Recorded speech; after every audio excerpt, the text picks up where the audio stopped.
A year from now, this space will be a new dining option for customers. As part of a $17 million renovation of the central terminal below us, we're adding 10,000 square feet of dining space. Work begins next week, with the build-out lasting for about a year.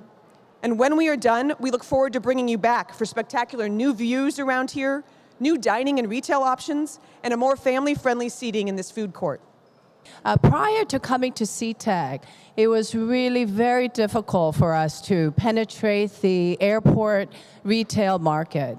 But when Sea-Tac Airport, the kiosk program came into, invited us to come in to join them, our whole future changed, and we've done tremendous business. We have hired more people, and we are expanding.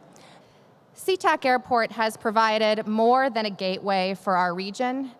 It has enabled our local businesses and our community to respond effectively and efficiently now to the dynamic growth economy.